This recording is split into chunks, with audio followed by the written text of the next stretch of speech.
Shalom, all praises to Yahweh by Shem Yahweh Shai. Double honors to the apostles and the elders of Great Millstone. Shalom to you, sincere Akim, holding fast the faith of Yahweh by Shem Yahweh Shai and being occupied in the prophecies. This is the Bach of Great Millstone Plain Tables. And I'm just going to do a lesson on famine being no joke.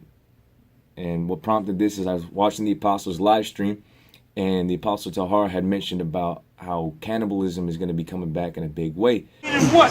There's going to be people killing one another, robbing one another. Cannibalism is coming back in a big way. Yep. And that led me to thinking, you know, what's going to cause a lot of these people to turn into cannibals is the lack of food, right? Which is ultimately going to be the famine, which is one of the plagues and one of the curses the Lord is going to send upon America, you know, for destruction. So I want to just, you know, cover that and go into that and bring out some information on what the effects are of starvation, you know, and why it's basically a deadly plague, man, and why it's so horrific and a horrible way to die. You know, and there's going to be a lot of people that are going to die of starvation. You know, as say the scriptures. So the first couple things I want to get into is what the scriptures say about, you know, food and water itself. You know, you got to understand that you know, we have spirits that dwell in these bodies, and in order for the spirit to maintain in the vessel, you know, we need to take care of it, right? So that means that we need to have some type of nutrition, okay? Now, starvation is what you would call being malnourished or malnutrition, meaning lacking the nutrients to sustain yourself in health and in strength for your body and your mind. So that's very important to understand, you know, which our spirit does dwell in our mind, but the effects of the mind as well as the body are greatly affected when you don't have food or water to sustain or support the body or the mind. You know, your mental state, it breaks down. Your body, it breaks down, man. And it's a very slow and painful and agonizing death. All right. So that's what we're going to, you know, cover in this lesson.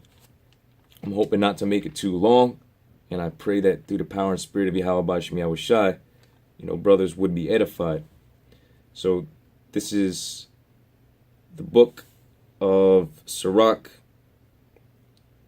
39 and 26. It says the principal things for the whole use. Now, principal meaning it's vital, okay? It's chief. It's an order of importance. Okay, so the principal things or the chief things, okay, the vital things for the whole use of man's life are water. Now, again, we're over 60% water. We need water. As a matter of fact, we come from the waters. So it's very important that we maintain certain levels of water within our body regularly. You know, you're technically supposed to be drinking about your body weight in water. All right, to maintain an overall health. So it's a principal thing that's a requirement for us to live. All right. So it says the principal things for the whole use of man's life are water, fire, iron, and salt, flour of wheat, honey, milk, and the blood of the grape, and oil and clothing. You know, honey, milk, flour of wheat. Those things are all what food and energy sources and nutrients. Okay, milk.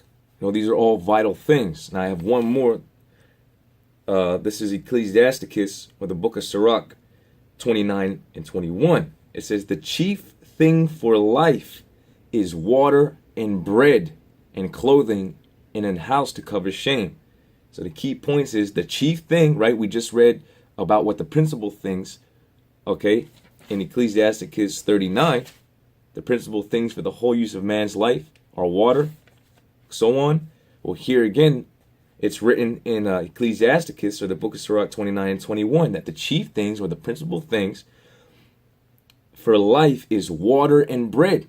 So, while the scriptures say, man shall not live by bread alone, we understand that, in order for us to sustain ourselves spiritually, we need to be in this word, right? Ultimately, that's what's going to save us, our faith and our work through the power and spirit of Yahweh Bashim Yahweh Shai.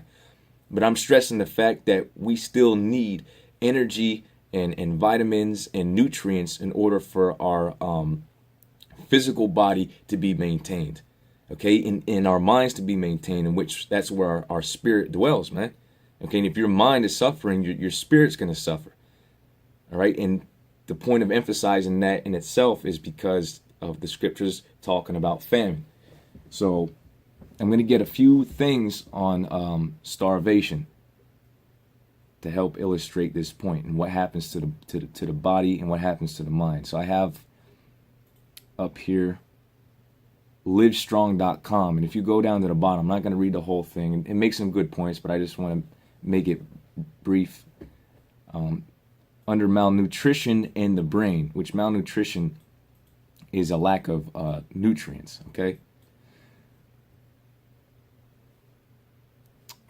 Matter of fact, I'm going to just pull that up.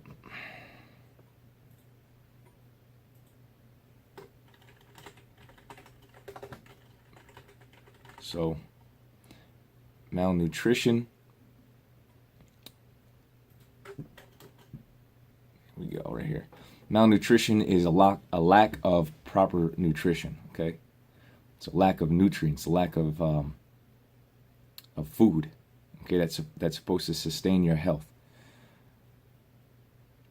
So back to this, livestrong.com. Under malnutrition in the brain, it says another way not eating can affect the brain is through malnutrition, right? A lack of nutrition, a lack of food. The cells of your brain rely on energy from food, just like any other cell in the body. Without the nutrition that food supplies, both your neural function and brain chemistry can be negatively impacted, right? Because you're going to start to shut down, all right? You're not going to think clearly, and that's your body and your brain goes into something called survival mode, all right? When you basically get to a certain point, what your body does is start taking nutrients from basically where it can to help protect the brain. All right. And when that's no longer available, and even during that process, your body begins to shut down, your brain begins to shut down. And we're going to read some of the ways it actually shuts down or how your body's affected. It says your brain chemistry can be negatively impacted. This in turn, okay, because of the mind being negatively impacted from malnutrition, starvation, okay, a lack of nutrients, a lack of nutrition. It says this in turn affects just about every facet of your bodily function that the brain is involved in. So that's everything, including concentration, memory, sleep patterns, mood, and your motor skills. So your whole spirit, your mind is going to be fucked up, all right? Which this is very slow and agonizing. First, it's the body, because you're not getting any type of nutrients, and if you're not getting any type of nutrients, your body has no energy. Okay, so your body begins to break down, and then from that, your brain completely shuts down. And what happens when the brain goes into its survival mode? Well, it's going to get desperate. Okay, hence again, like the Apostle Tahar got mentioned in that video. Cannibalism is going to be coming back in a very big way. Okay, because the mind is going to lose its cognitive state, man. It's going to lose proper thought and functionality. Right, your cognitive state will be altered. So here's something, if you look up starvation or what starvation does to the mind, here's a little article from Wikipedia. It says starvation is a severe deficiency, meaning a lack of, in a caloric energy intake below the level needed to maintain an organism's life. So again, that's scriptural, all right? I just read it to you. I'm going to read it real quick again. This is back in the book of Sirach, 29 and 21. The chief thing for life is water and bread and clothing and a house to cover shame. So we need food. We need water, right? So this is going to be a massive curse that the Lord is going to stricken America with, and a lot of our people, referring to Israelites. I mean, obviously Esau is going to suffer this, and whatever nation is still living in this country. But this is going to specifically affect you Israelites, man. All right? Especially during Jacob's trouble. A lot of you are going to get kicked from your homes. Your house is going to be spoiled. Your goods are going to be taken. That's all recorded in the scriptures. Okay? And you're not going to have the availability to go to a supermarket at your leisure because the cities are going to be shut down. So you're not going to have access to food and water. And really the only way that you're going to have access to food and water, okay, is if you go to the devil and accept his mark, which is the RFID microchip, so you can have access to those things. Which means it's going to require you to sell your soul to the damn devil in order for you to be fed. Okay, so this is how serious this is. Now, the elect, I'm going to cover that too, because the elect, we're going to be sustained. The Lord's elect is going to be sustained. We ain't taking no goddamn shit. You're going to have to kill us, all right? But even if we have to suffer famine, meaning, you know, go without food for a certain amount of time, there are scriptures that clearly tell you that the Lord is with his elect and that we are going to be preserved, okay? And that we're going to be able to survive this. Okay, that's for the elect of the nation of Israel. For everybody else, like the 2/3 in the heathen nations, they're going to have to die horrific deaths such as lack of food, which is famine, by way of starvation, man. It says it is the most extreme form of malnutrition. Well, let me read this part again. Starvation is a severe deficiency in caloric energy intake below the level needed to maintain an organism's life. It is the most extreme form of malnutrition. In humans, prolonged starvation can cause permanent organ damage, right? Your whole body shuts down, okay? And eventually death, right? Because this is very slow. This is a slow process, okay? It takes weeks, okay, for your body to reach this level of starvation, okay? Basically meaning your internal organs beginning to shut down, your mind beginning to shut down, you're becoming weary, okay? And your mind state ultimately suffers, you know? And before people get to that state, what's going to happen is they're going to break down and they're going to eat whatever they can find, okay? They're going to eat whatever they can find, and includes their young ones, their mothers, their father, whoever they can get their hands on, man. They're going to be slaughtering and eating them for food. And we're going to read that in the scriptures very, very shortly, as soon as I finish this. It says, prolonged starvation can cause permanent organ damage and eventually death. The term inanition, which I looked that up a little bit ago. I'm going to pull it back up. Inanition means, let's pull it up. Lack of mental or spiritual vigor, because that's what lack of food and water is going to do to these people, man. They're going to lack mental and spiritual vigor and enthusiasm because everything is going to be shut down. Okay, those are those who actually suffer the famine and the starvation and that actually die from it. Then you're going to have those that are going to try to combat the breaking down of their mind and body by actually eating other individuals, aka cannibalism. Reading on, the term inanition refers to the symptoms and effects of starvation. So what are those effects? A lack of mental or spiritual vigor and enthusiasm. So that's what it causes. Okay, because everything, again, I'm just reiterating the same point, everything begins to shut down and your cognitive state becomes altered. Okay, very negatively impacted, as we read earlier in the latter article I brought out. It says, it refers to the symptoms and effects of starvation. Starvation may also be used as a means of torture or execution. And the Lord is going to execute the judgment of starvation upon a lot of individuals. As a matter of fact, he's going to also use Esau to do it. Because if you think that Esau ain't going to, well, remember, he's going to institute martial law and going to cause a lot of people to suffer famine because he's going to shut the cities down. And the only way you're going to have access to food and water and shelter and all these things is if you take the RFID microchip. So the Lord going to use Esau to push that, okay, as well as just Jake's going to get caught out there and have to suffer it, man. So I'm just going to read a couple scriptures. This is 2 Ezra chapter 16 and 18. It says, the beginning of sorrows and great mournings, the beginning of famine and great death. So famine is in the scriptures. Now, what is famine? All right, now we all know what famine is. Famine is a lack of something. In this particular case, it's food. Okay?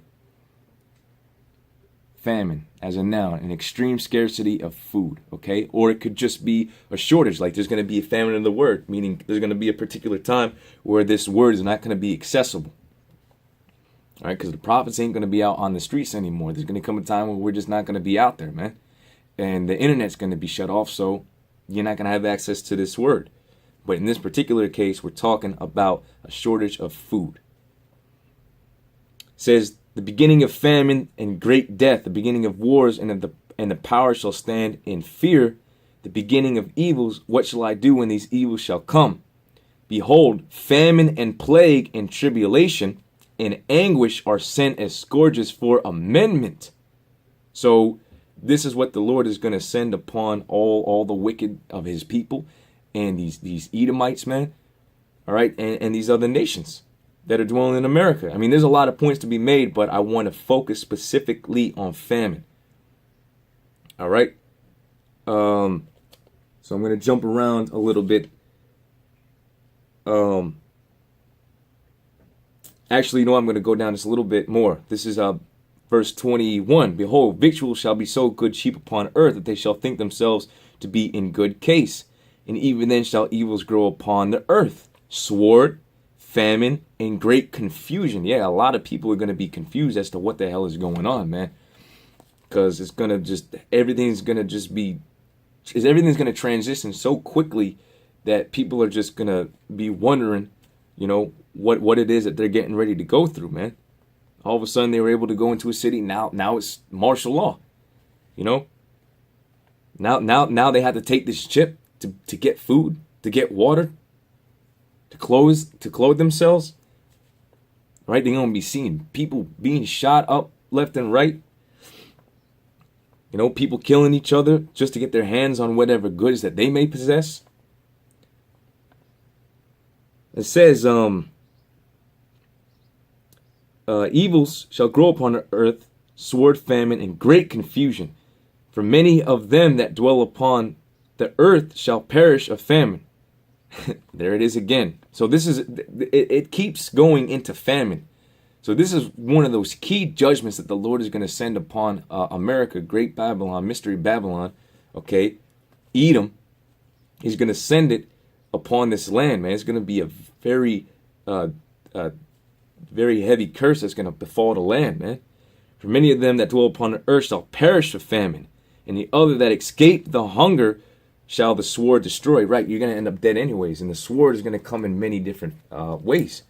You know, you're going to be destroyed by your neighbors for what you may have, okay, or for what you may not have, or you might become somebody's food, right? So the sword's going to destroy you. You're going to be killed in concentration camps by the martial law troops, by other individuals. Like I said, man. So the sword ultimately is going to be them nuclear missiles. So let's say you do survive all the hell, the chaos, the martial law, all right, and even famine. You're still going to ultimately be destroyed by them thermonuclear missiles. Now, this is our 2nd Ezra 15. And I'm going to start at 4. For all the unfaithful shall die in their unfaithfulness. Behold, saith the Lord, I will bring plagues upon the world. Right? A plague, another word for a plague is a curse, right? So let's read about the curses or the plagues the Lord is going to put upon the world. Okay, especially here in Great Babylon, aka America, aka Edom, aka Mystery Babylon. The sword, famine, death, and destruction. So there it is right there again, man. Famine, a lack of food, a lack of water, lack of safety and security and well-being. Okay? The Lord is going to destroy a lot of individuals through famine alone, man.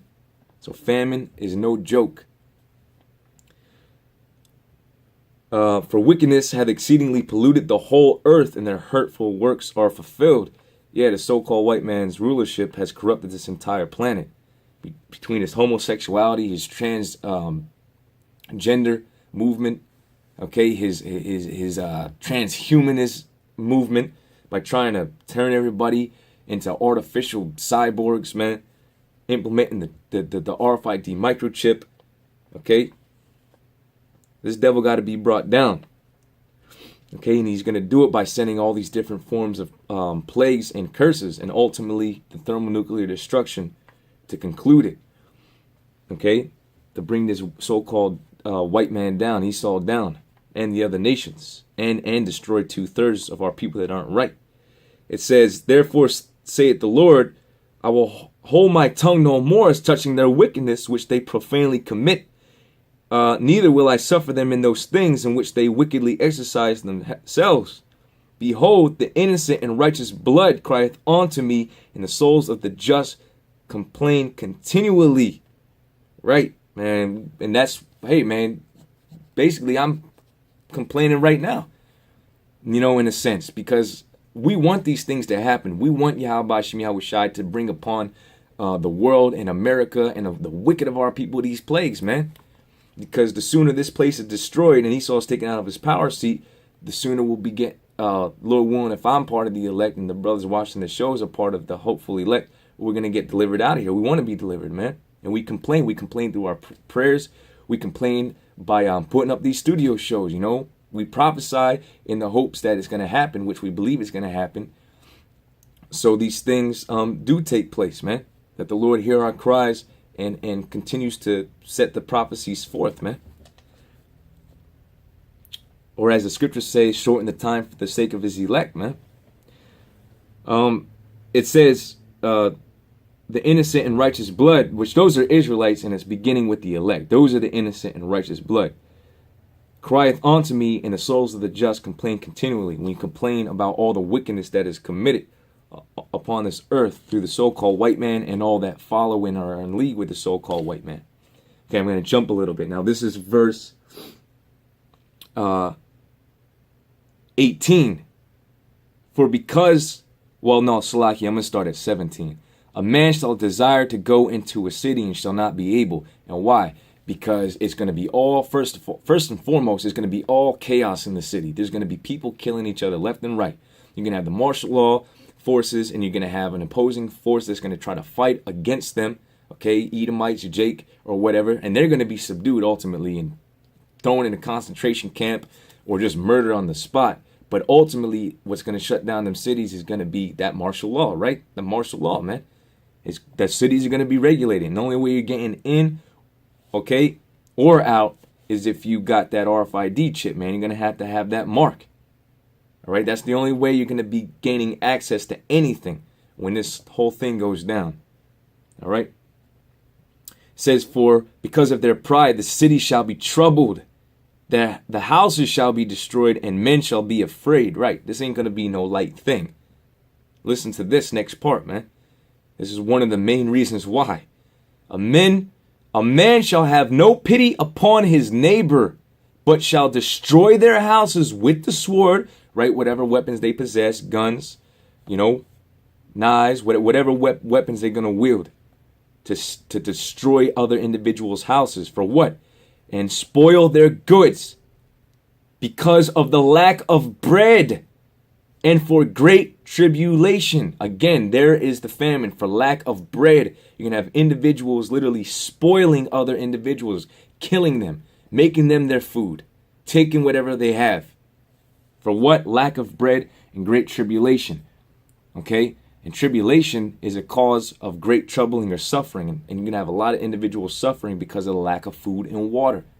Remember, not everybody's going to take the chip, so they're going to have to find ulterior means to get their food to survive. Now, moving on to that, I'm going to get this real quick. This is the book of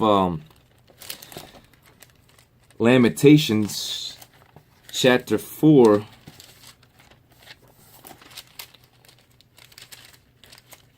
All right, this is Lamentations, chapter 4, and let's see, I'm going to start at 9 and read down. It says, they that be slain with the sword, and I mentioned already different versions of the sword, okay, are better than they that be slain with hunger. Why? Because hunger is a very slow and painful and agonizing death, and your body slowly shuts down from your vitals within you to your mind, okay, until you give up the spirit. That is a horrific, painful, slow, and agonizing death, okay? So it's better for you to be put out of your misery within seconds or minutes, man.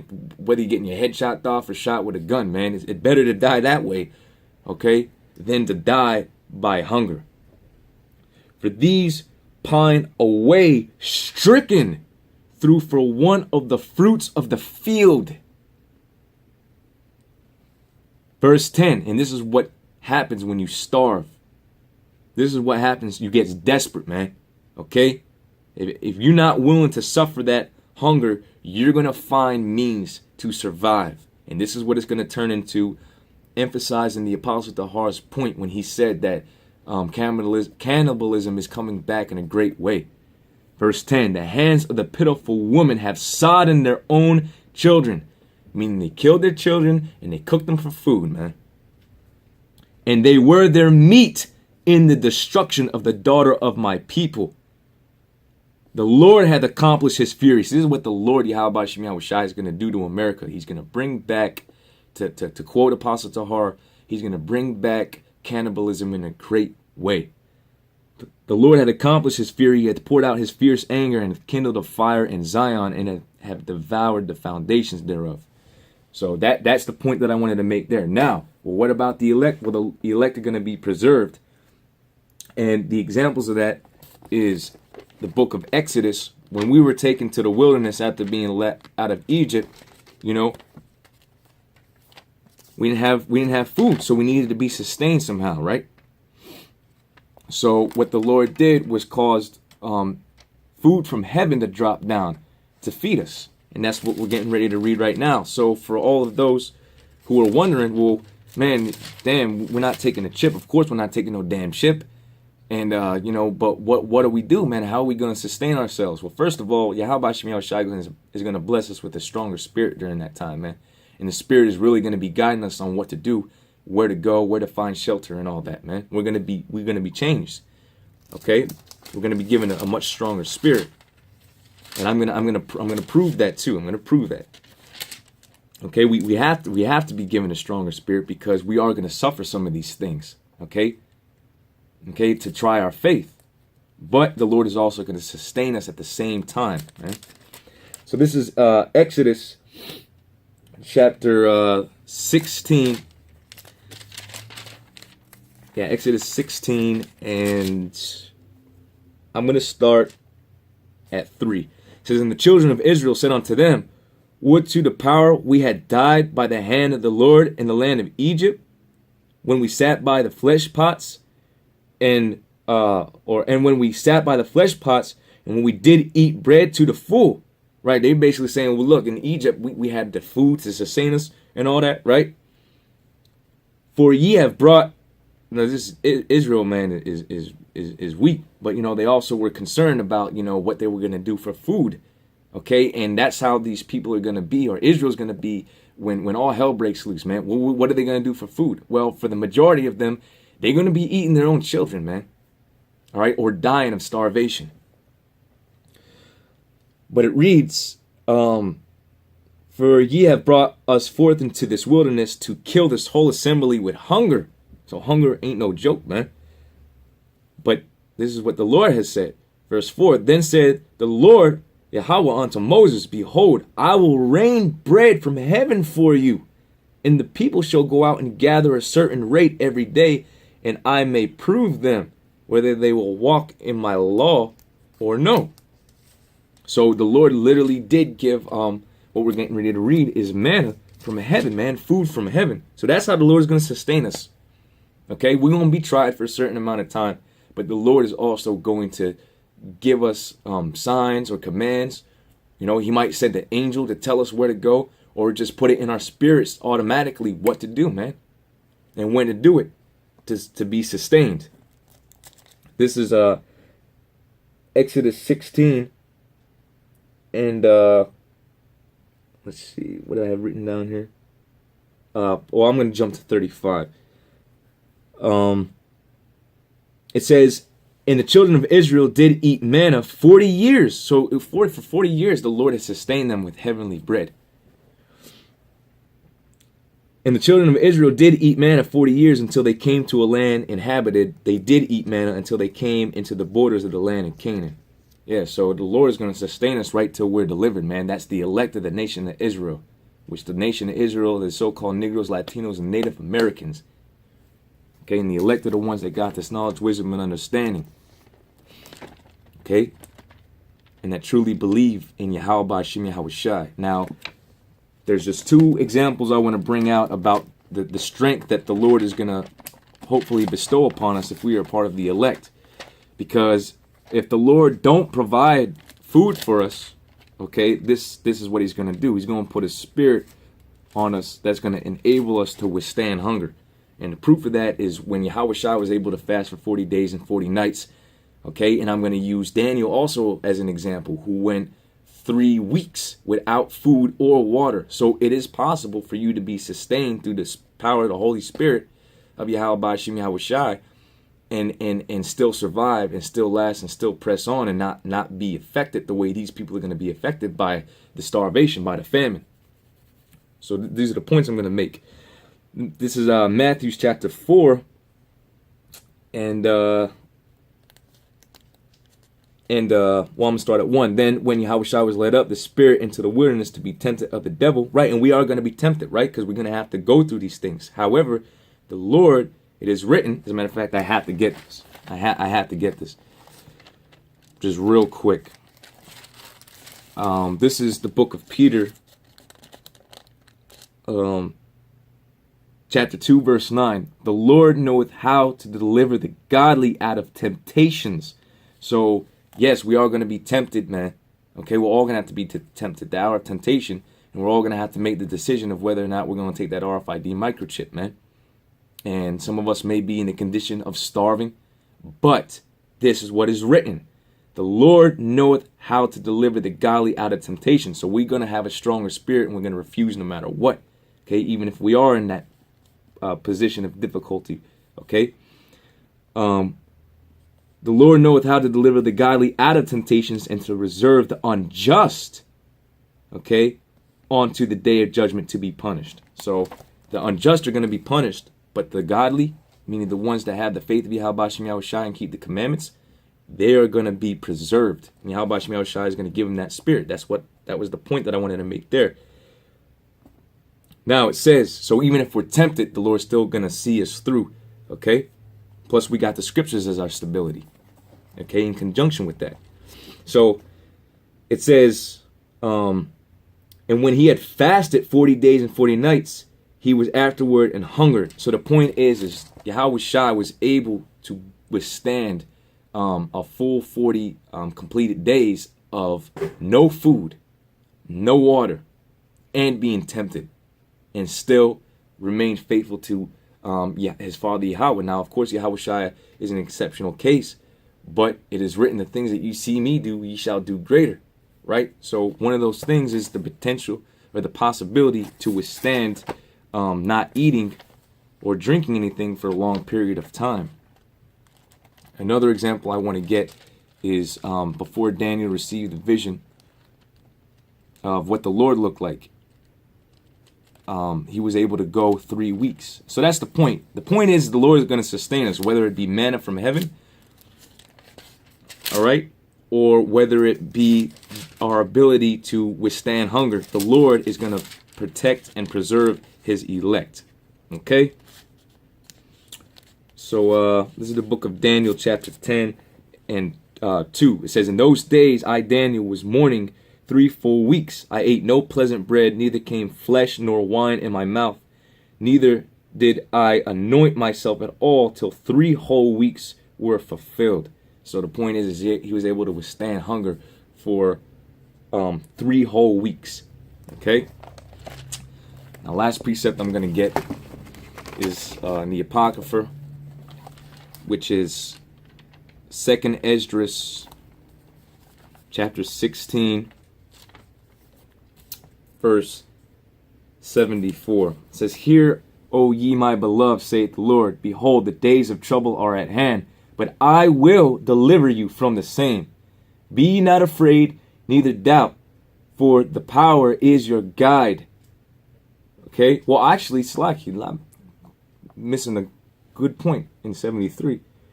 It says, "Then shall they be known who are my chosen, and they shall be tried as the gold in the fire." So we're going to have to go through tribulation, man. We're going to have to go through trial, and that may be starvation, right?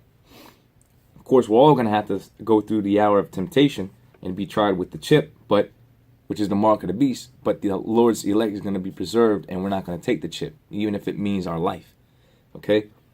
But the point is this: the Lord's elect is going to be preserved no matter what, man. "Hear, O ye my beloved, saith the Lord. Behold, the days of trouble are at hand, but I will deliver you from the same. Be ye not afraid, neither doubt, for the power is your God." See, Yahweh Shem Yahushua is going to guide us the whole way through, man. The whole way through, and give us the strength to preserve us. "And the guide of them who keep my commandments and precepts." See, again, this word is going to sustain us. On top of it, "Saith the Lord power, let not your sins weigh you down, and let not your iniquities lift up themselves." All right, so that's why we're doing this work, man, so that ultimately the Lord will preserve us at the time of this destruction, and that we could get delivered through them chariots, man. So with that, I just say all praises to Yahweh Shem Yahushua, double honor to the apostles and the elders of Great Millstone, and shalom to sincere Akim, and I hope you were edified. Shalom.